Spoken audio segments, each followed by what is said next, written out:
Okay, hello, and welcome to the channel, I guess. I've done 2 camper vans in the past. This is gonna be my 3rd.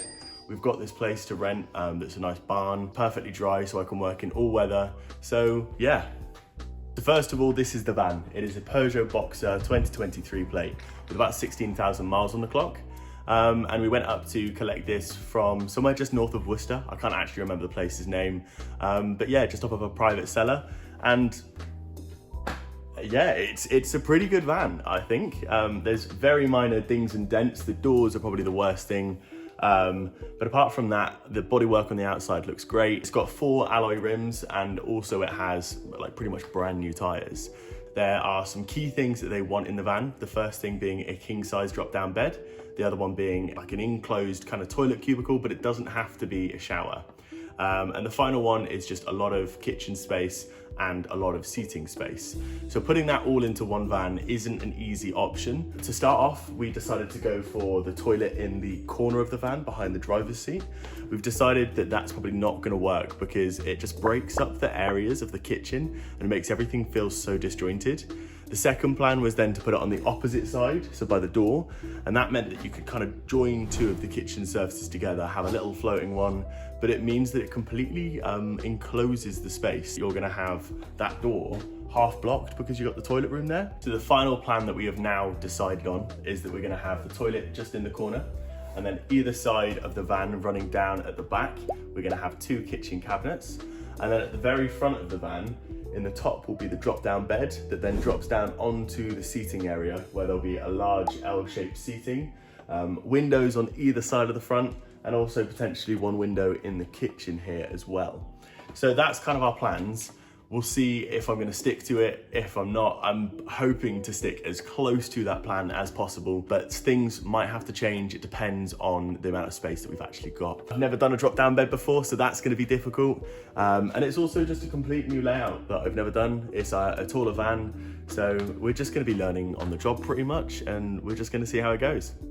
Okay, so let's crack on and do it. The first thing that I need to do is get this floor up and completely strip out the van as much as I can to get it back to its bare shell. Let's just get this completely empty.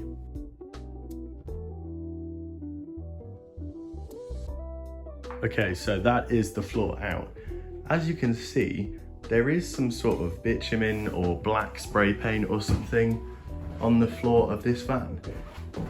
So it's 2023, so it's quite a new van, but I'm not too sure why there's like this black paint, whether it was just an accident in its past life, because apart from that there's kind of some dents on the floor and a bit of scratching back here, but that's fine, I can sort that. Okay, so I've had to come home back to the shed because I have not got anything that I need.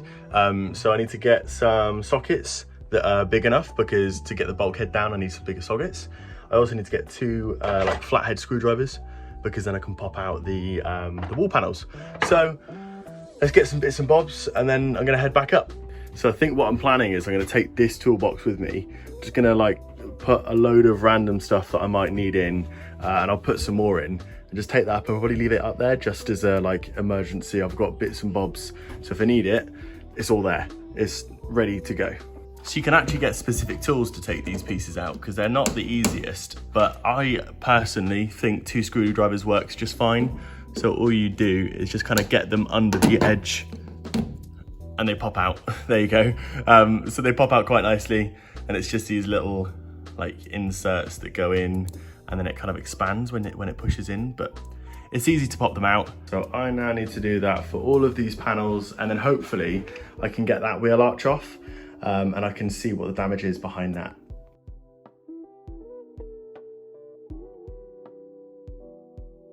Okay, so the panels are off and it looks relatively okay. They've bitumen sprayed the wheels, so whether it's because there's kind of some scratches, some holes and damage, but that's okay. Seems to be like there's a bit of damage here, but again, pretty easy for me to sort. Now, I'm not too sure with these caps, I'm gonna take them all off, but I'm not too sure if it's worth insulating kind of in these holes, because obviously where the insulation will be on the floor kind of is going to come a couple centimeters up, and then on the walls is going to come out. So I'm not sure whether it's worth insulating down there or not. So as you can see, it's now been stripped back to its bare basics. There is nothing in there, I don't think, that isn't factory. It's a really hot day. It's about 30 degrees today, so you can probably tell because I'm quite hot and sweaty. But the plan is to now completely wash the floor, wash the walls. Everything's a little bit grubby at the moment, so let's just completely get it as a nice, clean, fresh slate, and then it means that we can go from there with any repairs to the floors or the walls before we actually crack on with the build.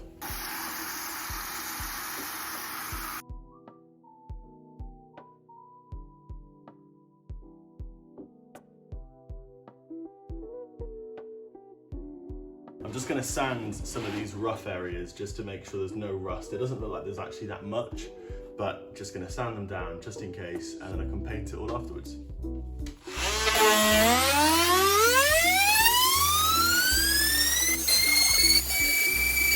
So that's the rust remedy done on the worst parts of where the rust was. So next up is now the red oxide. Seeing this van completely empty now just makes me think it is a long way ahead. I've got quite a lot to do in here, but it's going to look good.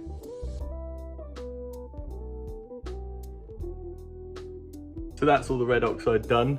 It's hopefully now going to be all good in future. I do have another coat to do, so I'll do that probably later today. But that's probably all for today's video. So I hope you liked it, and I'll see you in the next one.